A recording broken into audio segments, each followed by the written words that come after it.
सपने और लक्ष्य में एक ही अंतर है साहब। सपने के लिए बिना मेहनत की नींद चाहिए और लक्ष्य के लिए बिना नींद की मेहनत।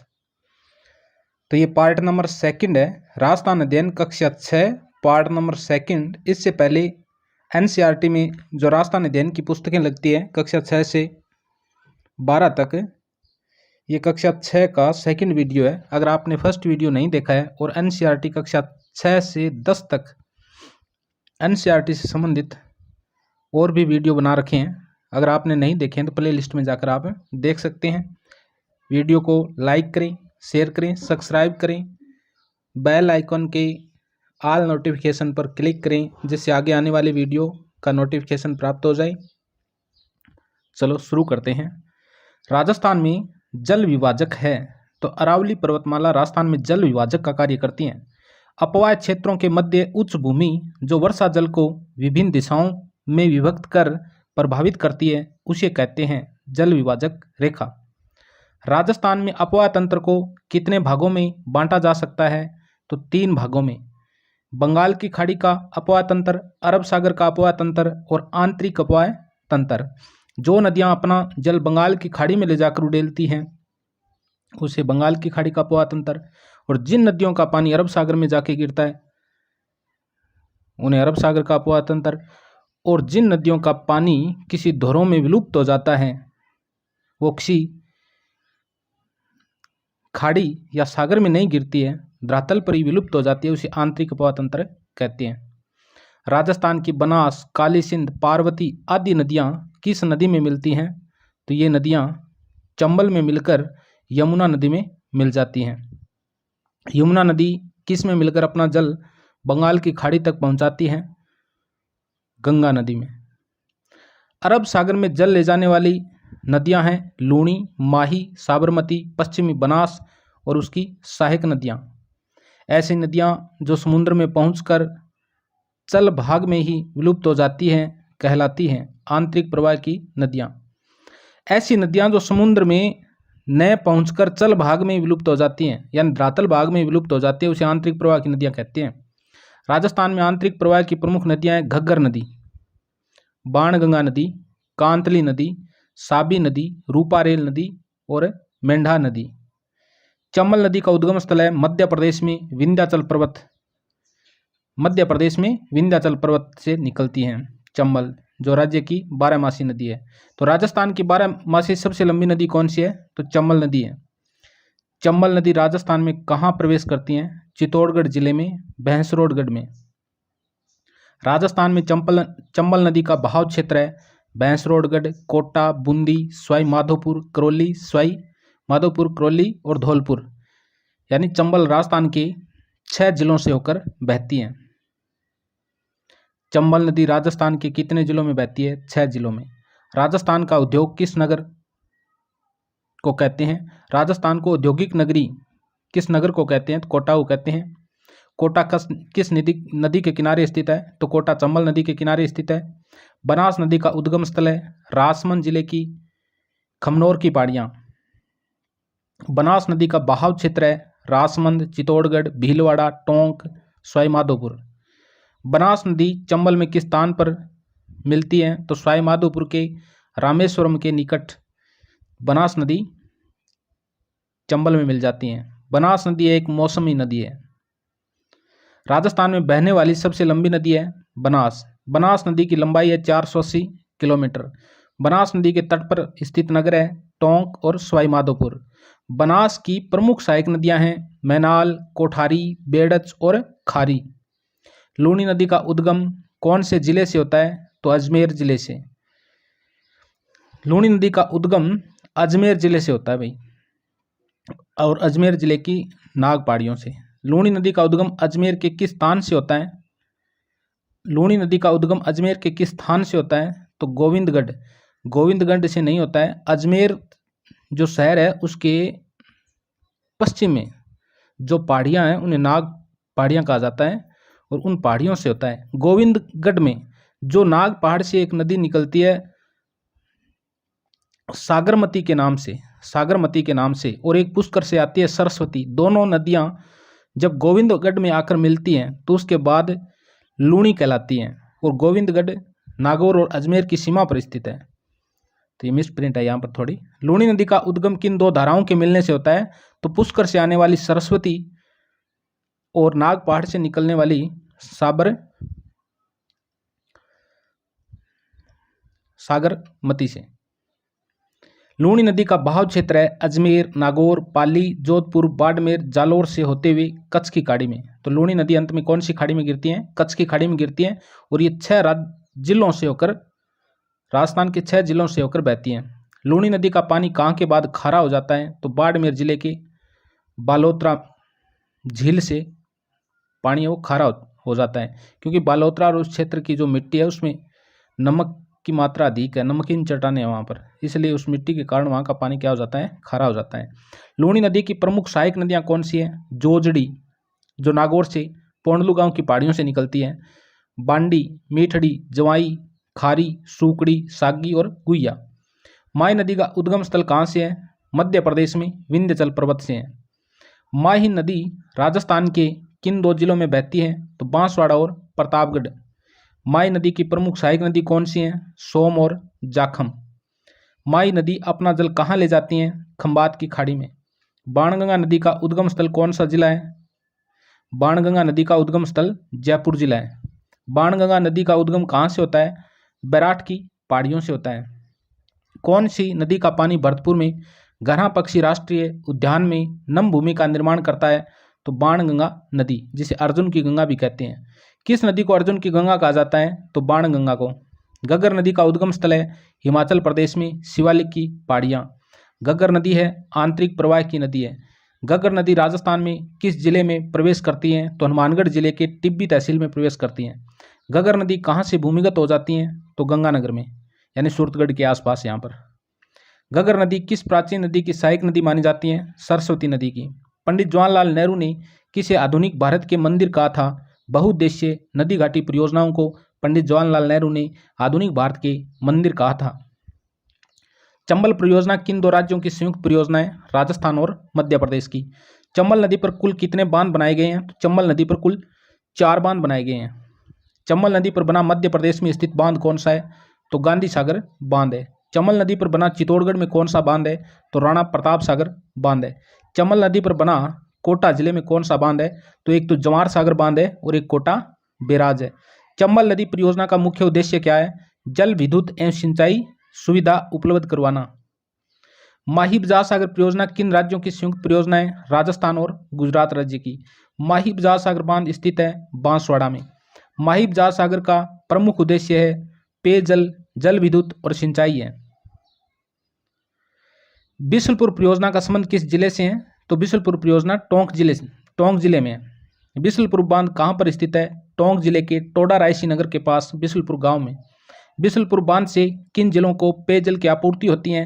तो जयपुर, अजमेर और टोंक जिलों को। सरदार सरोवर परियोजना किन राज्यों की संयुक्त परियोजना है? तो गुजरात, मध्य प्रदेश, महाराष्ट्र और राजस्थान की। सरदार सरोवर बांध कहाँ स्थित है? गुजरात में नर्मदा नदी पर है।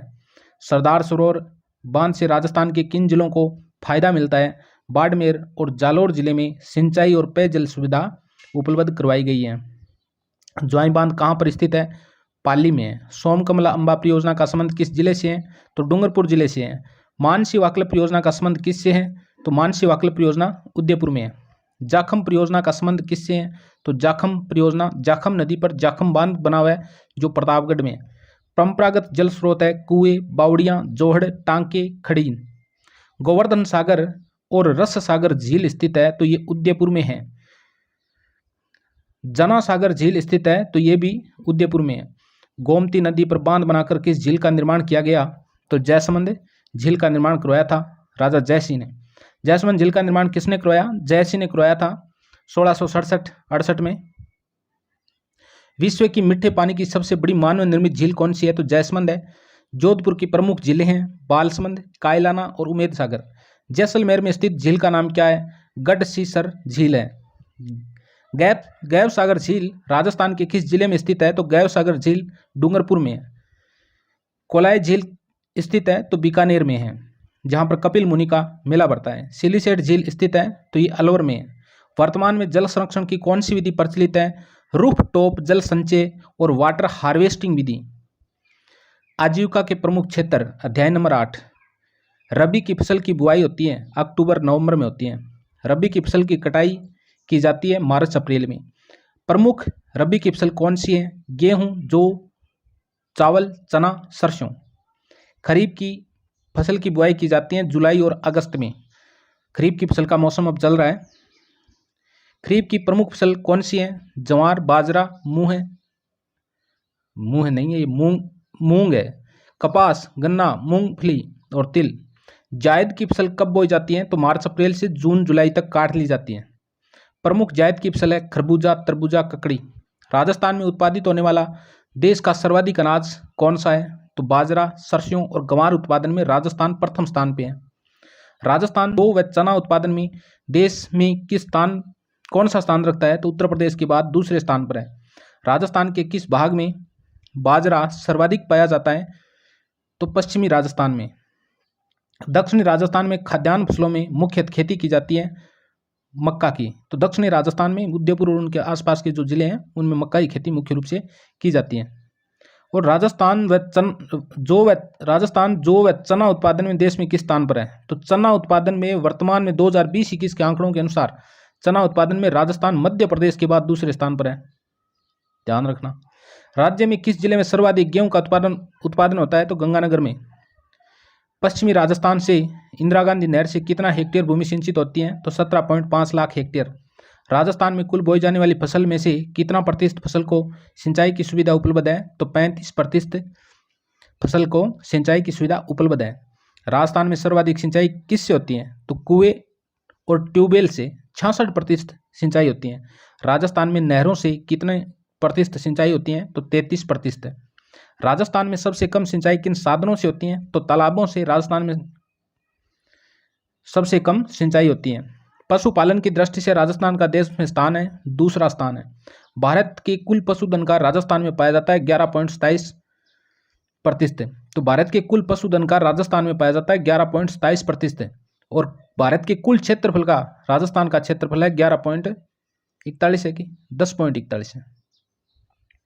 पशु गणना 2019 के अनुसार राजस्थान में किन पशुओं में सर्वाधिक कमी हुई है? हाँ, ऊंट और गधों, इनमें सबसे कमी आई है भाई। ऊंटों और गधों में लगभग 35% की कमी आई है, इतनी गिरावट आई है, पूछा जा सकता है। 2020 20वीं पशु गणना 2019 के अनुसार राजस्थान में किन पशुओं की संख्या में वृद्धि हुई है? गाय और भैंस की संख्या में वृद्धि हुई है। राजस्थान में कितने प्रकार के खनिज पाए जाते हैं? तो राजस्थान में 67 प्रकार के खनिज पाए जाते हैं। राजस्थान में पाया जाने वाला सर्वाधिक खनिज कौन सा है? तो रॉक फास्फेट। कौन से खनिजों में राजस्थान का एकाधिकार है? सीसा जस्ता, जिप्सम, चांदी, संगमरमर। राजस्थान में आधारभूत सेवाएं, ये आंकड़े भाई एनसीईआरटी के जो राजस्थान के अध्ययन बुक लगा रखी है उनके अनुसार है, तो कोई दिक्कत नहीं है, रीट के अंदर मान्य होंगी। राजस्थान की कुल साक्षरता है 66.11%। राजस्थान में पुरुष साक्षरता है 79.19%। राजस्थान में महिला साक्षरता है 52.12% यानी 52.12%। राजस्थान में उप स्वास्थ्य केंद्र कितनी आबादी पर स्थापित किए गए हैं? तो 1000 की आबादी पर। राजस्थान में प्राथमिक स्वास्थ्य केंद्र की स्थापना कितनी आबादी वाले क्षेत्र में किए जाते हैं? तो 30,000 आबादी वाले। राजस्थान में 1 लाख की आबादी वाले स्थानों पर कौन से केंद्र स्थापित किए जाते हैं? तो सामुदायिक स्वास्थ्य केंद्र। राजस्थान के 33 जिलों में से कितने जिलों में मेडिकल कॉलेज खोले जाएंगे? 30 जिलों में। सुकन्या समृद्धि योजना के तहत खाता कहाँ खुलवाया जाता है? डाक विभाग में। राजस्थान परिवहन निगम की स्थापना की गई थी 1 अक्टूबर 1964 में। राजस्थान परिवहन निगम की स्थापना की गई थी 1 अक्टूबर 1964 को। राजस्थान में सड़कों की सर्वाधिक लंबाई कहाँ है? जोधपुर में। राजस्थान में सड़कों की न्यूनतम लंबाई है धौलपुर में। राजस्थान में स्थित सबसे लंबा राष्ट्रीय राजमार्ग, तो राजस्थान में सबसे लंबा राष्ट्रीय राजमार्ग, तो राजस्थान में स्थित सबसे लंबा राष्ट्रीय राजमार्ग NH15 पहले था भाई। अब देखें तो NH52 राज्य का सबसे लंबा राष्ट्रीय राजमार्ग है जो 793.55 किमी है। और NH-15 का नया नाम है तो NH-68, NH-11, NH-62 ये मिलकर NH पुराने वाले NH-15 की जगह कौन कौन से जुड़ गए हैं? NH-68, NH-11 और NH-62 है। राज्य का सबसे छोटा राष्ट्रीय राजमार्ग कौन सा है? तो पहले NH-71B था और अब NH-71B नहीं है, अब है NH-919। NH-919 है, ये अलवर केंद्र है जो 5 किलोमीटर का है ओनली फॉर। राजस्थान में रेलवे की कितने जोन है? तो राजस्थान में रेलवे की 2 जोन है, उत्तर पश्चिमी रेलवे है और एक है पश्चिमी मध्य रेलवे। राजस्थान में रेलवे के कितने मंडल हैं? तो राजस्थान में रेलवे के 5 मंडल है, जयपुर, जोधपुर, अजमेर, बीकानेर और कोटा, 5 मंडल है। भारत का सबसे बड़ा रेलवे मॉडल कक्ष स्थित है तो उदयपुर में। राजस्थान में पहली रेलगाड़ी चलाई गई थी आगरा फोर्ट से बांदीकुई के बीच अप्रैल 1874 में। लोक संस्कृति एवं कला। पूर्वी राजस्थानी भाषा की प्रतिनिधि बोली कौन सी है? कितनी है? पूर्वी राजस्थानी भाषा की प्रतिनिधि बोली कितनी है? तो 4 है, ढूंढाड़ी, हाड़ौती, मेवाती और अहिरवाटी। पश्चिमी राजस्थान की प्रतिनिधि बोलियां कितनी हैं? तो 4 है, मारवाड़ी, मेवाड़ी, वागड़ी और शेखावाटी। राजस्थान में गणगौर का त्योहार मनाया जाता है चैत्र शुक्ल तृतीया को। गण और गौर शब्द किसका सूचक है? तो गण शिव और गौर पार्वती का। सावन के महीने में मनाया जाने वाला प्रमुख त्योहार है तीज का त्योहार। भादो माह की कृष्णा पक्ष की तीज को किस नाम से जाना जाता है? तो ये कजली तीज और सातुड़ी तीज के नाम से जाना जाता है। तो कजली तीज कहाँ की प्रसिद्ध है? बूंदी की प्रसिद्ध है। और सावन की तीज में तीज की सवारी निकाली जाती है जयपुर में। होली के 8वें दिन कौन सा त्योहार मनाया जाता है? तो शीतलाष्टमी मनाई जाती है। जयपुर में शीतलाष्टमी का मंदिर कहाँ है? तो सील की डूंगरी चाकसू में। उदयपुर में शीतला माता का प्रमुख मंदिर कौन सा है? तो वल्लभ नगर कस्बे में है। तो उदयपुर में शीतला माता का प्रमुख मंदिर है कहाँ है? तो उदयपुर में वल्लभ नगर में है। पुष्कर मेला का आयोजन किया जाता है कार्तिक पूर्णिमा को। केला माता का मंदिर है कहाँ पर है? केला माता का मंदिर ये तो आप सभी को पता है, करौली में। केला माता के सवाई माधोपुर में स्थित मेले को क्या कहा जाता है? ये सवाई माधोपुर में नहीं है, ये करौली में है। केला माता केला देवी जहाँ पर लांगुरिया का मेला लगता है, लक्खी मेला। और आप भी सर्च करके कमेंट में लिखना कहाँ पर है। केला देवी का मेला आयोजित होता है चैत्र कृष्ण द्वादशी से चैत्र शुक्ल द्वादशी तक। महावीर जी के मेले का आयोजन होता है तो चैत्र शुक्ला एकादशी से वैशाख कृष्ण द्वितीया तक। महावीर जी की मूर्ति का रंग कैसा है? लाल है। दशहरा मेला कहाँ का प्रसिद्ध है? तो राजस्थान में कोटागो है, भारत में मैसूर का है। हरियाली अमावस्या के मेले की शुरुआत किसके शासनकाल में हुई थी? महाराणा फतेह सिंह के शासनकाल में 1899 में हुई थी। हरियाली अमावस्या का मेला बढ़ता है हरियाली अमावस्या को। ख्वाजा मोइनुद्दीन चिश्ती कहाँ से भारत आए थे? ईरान से। ख्वाजा साहब का उर्स लगता है रजब माह की 1 से 6 तारीख को अजमेर में। आदिवासियों का सबसे बड़ा मेला है बनेश्वर का मेला जो नवाटापुरा डूंगरपुर में भरता है। बनेश्वर मेला का आयोजन होता है डूंगरपुर जिले में सोम माही जाखम नदियों के संगम पर। बीकानेर के शासकों की अधिष्ठात्री माता कौन सी थी? करणी माता। खाटू श्याम जी का मेला आयोजित किया जाता है फाल्गुन के शुक्ल पक्ष की 10वीं से द्वादशी तक। बाबा रामदेव का मेला आयोजित किया जाता है भाद्रपद माह के शुक्ल पक्ष की द्वितीया से एकादशी तक। गलियाकोट का उर्स आयोजित होता है डूंगरपुर जिले के सागवाड़ा तहसील के गलियाकोट कस्बे में। गलियाकोट में दाऊदी बोरा संप्रदाय का प्रमुख तीर्थ है ये गलियाकोट उर्स किसकी मज़ार पर होता है? तो फखरुद्दीन मौलाना की मज़ार पर होता है। किस मज़ार को मज़ार फकीरी कहा जाता है? तो फखरुद्दीन मौला की मज़ार को कहा जाता है। दाऊदी बोरा समाज की आस्था का सबसे बड़ा केंद्र है गलियाकोट। राजस्थान के कौन से लोक देवता पंच पीरों में शामिल है? तो रामदेव जी, पाबू जी, मेहा जी, हड़बू जी, गोगा जी। गोगा नवमी मनाई जाती है भाद्रपद कृष्ण नवमी को। गोगा मेडी स्थित है हनुमानगढ़ में। तेजाजी मेले का आयोजन किया जाता है? पर्वतसर नागौर में। ऊंटों के देवता के रूप में पूजनीय लोक देवता कौन थे? कौन है? पाबूजी। पाबूजी का मुख्य स्थान है कोल्लूमंड, पाबूमंड भी कहते हैं उसे। मीराबाई का जन्म हुआ था मेड़तिया राठौड़ वंश में कुड़की ग्राम में 1498 में हुआ था मीराबाई का जन्म। तो आप तो ये बताना कि जो गोगा राखड़ी बांधी जाती है हड़ और हड़ी के, उसमें कितनी गांठें लगी होती हैं? कमेंट में लिख के बताना अगर आपको पता है तो। मीराबाई का विवाह किस वंश में हुआ? सिसोदिया वंश में। राजा सिसोदिया वंश में राणा सांगा के ज्येष्ठ पुत्र भोजराज से हुआ था। दादू दयाल ने कब अकबर से भेंट की थी? तो 1585 में फतेहपुर सीकरी में।